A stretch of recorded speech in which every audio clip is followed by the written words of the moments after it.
Hey guys, it's Jeff here with Entrepreneur Essentials once again here at T-Werx, and I'm here with my friend John Quirk. John's from Echelon Roofing. So John, welcome to the show today. Thank you, sir. I appreciate it. And once again, we're going to talk a little bit about John's journey into entrepreneurship and really learn a little bit about how he really runs his business differently from a lot of roofers that you see out there, and what he does a little bit differently. Always make sure that right down below me is the subscription button. Make sure that you subscribe to the channel so that you'll see when these interviews come up, just in case you missed one of our previews. So John, tell us a little bit about the entrepreneurial journey that you've had. Yeah, an interesting journey. I never intended to be an entrepreneur. Okay. I'm not one of those ones that said, oh, I'd really like to own this business someday. It just kind of happened that way. Mm-hmm. I met a man who owned a roofing company, and we eventually became business partners. Myself, a junior partner. He was the main owner, and then he retired. And it was prior to that I decided I was going to take over. Mm-hmm. So I basically bought the business from him. This was back in 2012, and we've just kind of taken off from there. So that's how it all started. That's kind of cool. What were you doing before you got into this business? Well, I mean, I was actually doing the roofing business and roofing sales, exterior remodeling sales, I call it now, because we do roofing, we do windows, we do siding, we do gutters, mostly exterior remodeling products. Okay. But prior to that, I worked for Owens Corning. Okay. I was the manager of a warehouse called Norandex. It was a subsidiary of Owens Corning, and so I was in a similar business. I was selling to people like me, now. So that's really how I migrated from that business to this business, as I had a background. It's a nice, easy transition into it. Yeah. To some degree, going from wholesale to retail is a big difference. Yep. It's a very big, there's quite a bit of difference in how it's done. Mm. But the nice thing is now I deal with those guys on that side of the business, and I understand what they're doing and what I'm doing. So it helps a little bit. Yeah, that's great. So talk a little bit about your business, because you have it structured a little bit differently from most roofing companies. Well, and I honestly don't know how all roofing companies do their work, but we've tried to structure it so that we're somewhat virtual, and that we are able to do business in a little wider area. For example, when I started in the business, we came to the office just about every day with paperwork, with contracts and warranties and all those kind of things. Of course, that was back in 2003. So of course, internet and all that kind of stuff was around then, but it wasn't the same. Yeah, it wasn't as robust. No, it wasn't like that at all. All the communications programs that we have now. So basically what we do is we operate, when I say we, myself and my salespeople operate independently, but in a virtual sense, we operate together. Of course, we talk on the phone daily. We have two offices, one in Austin, Texas, actually based in Cedar Park, and then one in Baton Rouge, Louisiana. And I deal the same with my guys in South Austin as I do with my guys in Baton Rouge, Louisiana. It's really kind of, I think that's the most interesting part of the business, is setting things up so you can do it that way. Yeah. So. Yeah, you've done a lot of work to do that. Oh yeah, I made a lot of mistakes. Yeah. Figured out what didn't work. Spent a little more money, on things that turned out to not be worth it. But yeah, that was the idea. See if we could operate again in a more virtual way, and hopefully make it easier. It was a little bumpy to do it that way, but at the end of the day, I know more about what's going on in my business now than I did when we started, because and I don't have to visit with everybody in person all the time. So the communication, the technology, the applications have made it real simple, and hopefully, and I know it has, it's made it simple for our customers too. Yeah, well, and it's easier for your team too. Oh, yeah. Okay, they're not wasting time driving back to the office constantly, so they're always geographically constrained. Right. There's almost no limitations on what you can do or where you can go if you're not, tied to an office like you're talking about. We got to the point at one time where the fax, was the next best step in the communications, and now we don't even own a fax machine. No, so. no, don't even need it. Yeah, the smartphone technology, all those kind of things. Yeah, we are, I'm that guy that walks around with the piece in my ear and all those kind of things. But at the end of the day, I still like to talk to people, our customers. We still deal one-on-one with them in the home. And, we investigate issues, photograph, but we're able to put, even from that end, we're able to put a estimate together with photographs of what's wrong, descriptions of how it needs to be fixed or what needs to be done. We do a lot of work with real estate transactions, so everybody wants photographs and descriptions, and you can do that in one fell swoop, send it out to everybody, and it just avoids a lot of confusion and miscommunication now that took a lot of time to do before. Yeah, so that's fantastic. Yeah. So what's new in your business now? What's new in my business? One of the things that we are just starting on has to do, being that we started out as a roofing company, and expanded into some of the other exterior remodeling products. We are getting ready to add RV roof coating. That's right. We were talking about that the other day. We were talking about that the other day. So we do a lot of roof coatings on our commercial work versus replacing roofs, just because it's a very effective way to renew, refinish a roof without disturbing the business, without creating a lot of landfill materials that have to go to a landfill. Yeah. So it just so happens that one of the products we use is also a perfect application for an RV roof, which can be very expensive to replace normally. So this gives an opportunity for someone to, and I won't say replace because physically it's not a replace, but basically renew a roof and end up with a roof that they never have to touch again. Which is huge. That's huge in the RV industry. And there's different products out there. This is going to be a lot more cost effective, I believe, than some of the other items or products that are being used right now for RV roofs. Yeah. And we're kind of excited about it. It should be real interesting. We're going to kick that off after the start of the year. Nice. And we're going to have a kind of a trial period of application and reinspection and those kind of things for the first dozen or so that we do, so we can kind of grade how things go. But I know the product already, so it's fantastic. Yeah, it's a high quality product. It is. We've been using it for years. We've gotten certified in the application of it 2 or 3 years ago. Okay. And so we got a lot of experience with the product. It's just the item that we're applying it to now, a little bit different. Happens to roll instead happens of to move, but I know it'll be successful. It's just there'll be a few bumps trying to figure out what we need to do with X and Y, but it'll be great. I'm looking forward to it. That's awesome. Yeah. That's very cool. Yeah, it's a cool, neat new line and it came out of, that's the entrepreneur, and you came out of, okay, you had to do something on yours, and I'm not spending that money to be fixed. That's true. That's true. I had heard about the product, or I heard about it was more of a promotion that the manufacturer was doing related to RVs, and I thought, that's nice, But then when I was told I needed a new roof on my RV by my RV mechanic, I said, hey, wait a minute. And when he told me what we were looking at price-wise, I thought, this might be an opportunity, not to mention a way to save myself a little bit of money. But yeah, that's really how it started. And even though, again, I knew about the idea, it just never dawned on me that I should be doing anything with it. RVs are RVs. Yeah. Houses. You know that industry. And, it's still a roof. Yeah, still a roof. It's still a roof. And the product itself has a nice elastic characteristic to it, that the fact that the roof moves down the road is not going to affect the viability of the product. So it's fantastic. It really is. It really is nice, yeah. All right, fast 5 questions now. Okay. All right, so question number 1. You wake up tomorrow morning. Business is gone. You have a laptop, computer, $500 in your pocket, place to live, food. What would you do first? What would I do first? Oh my goodness. Only a laptop computer. You know I got four I screens know, down yeah, there.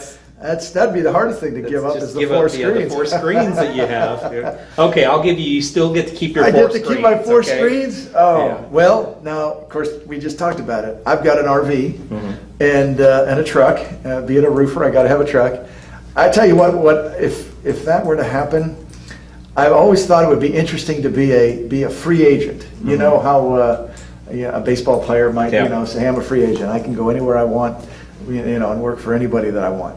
I've thought about that, in past times. Owning a business is somewhat difficult sometimes, and sometimes you think, I just kind of want to get away from the, although I'd probably never do it. But yeah, I would hop into my truck. I would do a little bit of research to see where I wanted to go, but there's a lot of companies who would probably do well with some good, high quality sales experience. I'd want to go to work with a company with high integrity, with a local presence, no travelers or fly-by-nighters, and help them, with their probably an overload of leads that they can't handle in a time perhaps that they needed more than they had to start with. Perhaps there was a massive storm, a natural disaster of some other kind.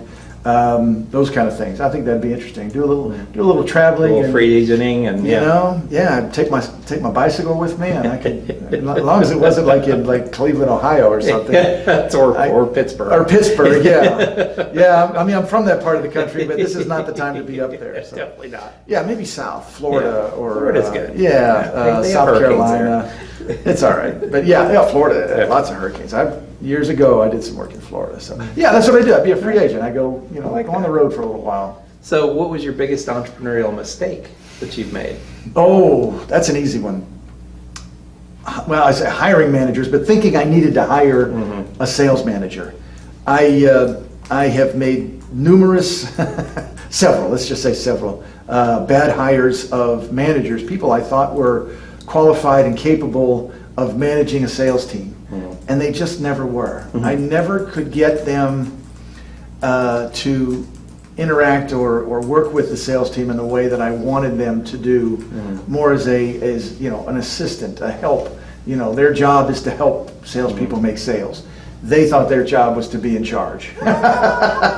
And in some sense, I suppose it is, but they thought that was their only duty. And I just couldn't find the right people. Now, I did try to promote some salespeople into that position, and it's not that they, weren't still good people. They just weren't good. They weren't good managers. They were great salespeople. So thinking I needed a sales manager, I would say, would probably be my biggest mistake. I've been operating the last 3 years without a sales manager at any place, and it's been fantastic. But I think in the end, what you always said though is you're a sales company. Yes. That's what you run. It's not a roofing company. You run a sales company that just happens to sell roofing and other things. Yeah, I always like to say, we solve problems. Hopefully for people, I get a lot of people that say, hey, people that I know, they're gonna, maybe do me a favor, and I say, look, I appreciate the idea, but do somebody else a favor, refer us. Maybe we can help them. That's the idea. Not so much that you're going to help me by sending business, as much as hopefully we're going to help somebody else solve a problem that they've got. Absolutely. Yeah. So, what's a good book that you would recommend for an entrepreneur? Oh, good book. I'm going to mention two. Only for one reason. I wouldn't say it necessarily for an entrepreneur. Good to Great by Jim Collins. Great book. Gives you a lot of perspective on businesses and how they've kind of stepped it up. I've read that several times. But the E-Myth, and you and I have talked about this one before. I think just the mindset of an entrepreneur with the E-Myth is, assume you're going to develop 500 franchises from your business. Create a model to do it, whether you're going to do it or not. Build it that way, though. You build it so it's duplicatable, and I use that mindset when I'm trying to think about, like we were talking about earlier, how I'm setting up my business. How can this be duplicated? And we've got a long way to, still a long way to go. We've come a long way from from where you started. Absolutely. To where you're yeah. at. So the E-Myth is a fantastic book. I forget who's the author's name. God, brain's not. No, it's good. If you're going to be an entrepreneur, that's definitely the way to go. Yeah, I mean, the first half of the book, I think he gets a little wordy towards the end, but I love the first half of the book. Oh yeah, when he explains. He explains the different What types being of an entrepreneur personalities, is, and the types of personalities that are fluttering around in your head half the time. Oh yeah. Well, you know, in how he describes you set up your business as if it's a corporation with, I want to say there's at least 5 divisions of labor and so forth. Now you may be doing all 5 to start with, and eventually you have to bring somebody on to take care of the bookkeeping. But yeah, the E-Myth is a fantastic book. Yeah, it is very good. Tell me a little bit about a tool that you use in your business that other entrepreneurs might use. Well, not so much a physical tool like a hammer or a nail gun. Of course, all those things are being used. On the software side, we use a product called Trello, which is it's kind of our dashboard. Yeah. Now, since we are spread out, this has been kind of eye-opening. I always wanted to have some way of communicating, and then everybody being able to access information about jobs and work that's going on, and invoices and contracts and all those kind of things. And we came across Trello, and it does the job. It's a visual, it's very graphic, graphically oriented, but it allows all the salespeople and then myself, the bookkeeping people, if they're looking at a job and they want to know, hey, what's going on that job? Have we done X? Have we done Y? You just go to Trello and it's all there. Yeah. And I can look at it, and if something is not there, we'll know it right away. So Trello is I'm not sure how they define it. I call it our dashboard, though. It allows everybody to see what's going on every job at all times. That's fantastic. So that is nice, yeah. Yeah. So how do people get a hold of you, John? Generally, phone call is usually what we do. We don't have a huge web presence. It's just not been a focus of ours. Now we probably should make it more of a focus, but here locally, you can reach us by phone. Find us, look us up online, reach us by phone, 512-831-4222. That's usually how people reach us. We're officed at T-Werx, as many of you may have heard of. So. Any call over here will also get us. Get somehow catch up to John. So. Yes. And that's a testament to John and I had this conversation at the beginning, and he was in another office, a full office, and was able to pare his business down to one desk in a shared office and cut cost and everything else, but also have other entrepreneurs to work with. Well, and so that's. That was, I think I told you, at the time, it's nice to be around other interesting, smart, knowledgeable people, because, sometimes you just need a conversation. You need somebody who has expertise we have people here with expertise in bookkeeping, insurance, business development, coaching, all kinds of things. And we've enjoyed it here. I just love being here. When I have customers or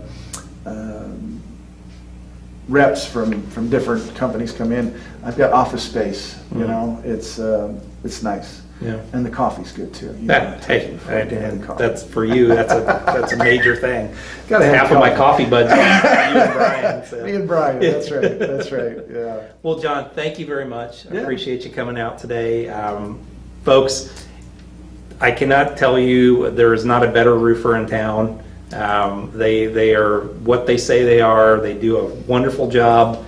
And they are extraordinarily honest. So if you are definitely here in the Austin area or Baton Rouge, Louisiana. Who knows if anybody's listening from there, definitely I would reach out to them if you need somebody to even just come take a look at your roof and make sure that there's no issues. They do an estimate, or they can do an estimate. We got some great software. We can put together an estimate before we leave your driveway, and you'll see the photos of what's wrong, what it's going to cost to fix. And one more thing, I usually add this, and somehow I forgot it. We don't charge anything up front. Nothing is payable until we're complete and you're satisfied. So that's kind of a big deal. Helps new customers feel at ease. Absolutely. Yeah, knowing that, okay, we're going to complete the work and then you sign off on it and we go. There you go. That's fantastic.